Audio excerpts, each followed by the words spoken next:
ने हमारा मार्गदर्शन किया और हमारी सरकार ने जिस तरह से काम किया है इतने सालों में उसका भी उन्होंने पूरा विवरण किया और ऐसा लगता है कि जैसे मानो हमारा जो भारत है वो विश्व में सबसे ज्यादा जो है वो तेजी से प्रगति कर रहा है और आगे बढ़ रहा है। तो इस बात का जो है सबने प्रशंसा की। मुझे तो लगा आज विपक्ष ने भी इस बात को माना क्योंकि ज्यादा हुड़दंग हल्ला वहां पे नहीं हुआ। उन्होंने इस बात को माना।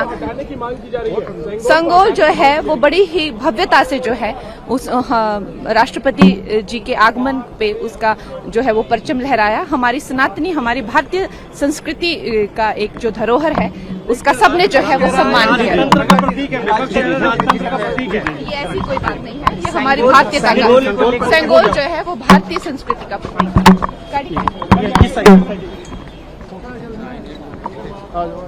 मैम, राष्ट्रपति ने जिस तरह इमरजेंसी का जिक्र किया उन्होंने अपने अभिभाषण में, इमरजेंसी को है जितना कंडेम किया जाए उतना ही कम है क्योंकि जैसा मैंने कल भी कहा था, जब आप जो है आपने खुद तो कुछ किया नहीं है, सिर्फ अपनी दादी के ही नाम पे वोट बटोरते हैं, तो उनकी जो काली करतूतें हैं उसका क्या, उसके भी आपको जो है आंसरेबल आप ही हैं। Thank you.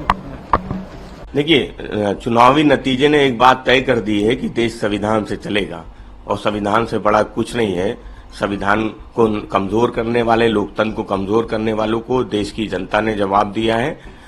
देश सेकुलर था, सेकुलर है, सेकुलर रहेगा। देश संविधान से चलता था, संविधान से चलेगा, आगे भी संविधान से ही चलेगा।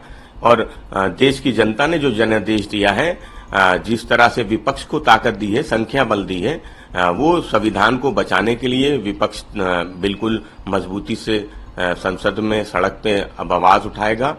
जन विरोधी कोई भी काम, चाहे काले कानून लेके आए जाने वाले किसानों के खिलाफ या जवानों के खिलाफ अग्निवीर जैसी योजना, उन सब के लिए जो विपक्ष है वो पूरी मजबूती से लड़ेगा।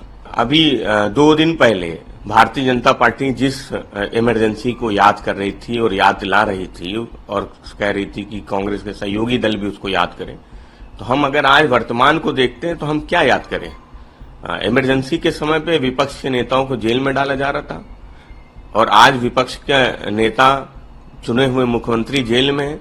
उनको अगर बेल मिल जाती तो उस बेल का विरोध एजेंसियां करती हैं। किसके इशारे पे करती हैं? सब जानते हैं कि एजेंसियों का दुरुपयोग हो रहा है, एजेंसियां किसके, सरकार के इशारे पे काम कर रही हैं।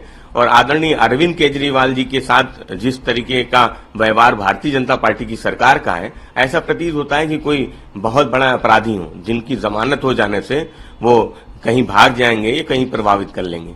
इसलिए और उसके बाद जिस तरीके से जमानत देने वाले जज के खिलाफ अब भारतीय जनता पार्टी के लोगों ने सोशल मीडिया पे अभियान चलाया, वो भी किसी से छुपा हुआ नहीं है। इसलिए देश संविधान से चलेगा और समाजवादी पार्टी को देश की न्यायपालिका पे विश्वास है, भरोसा है कि जल्द ही आदरणीय अरविंद केजरीवाल जी वो जेल के बाहर होंगे।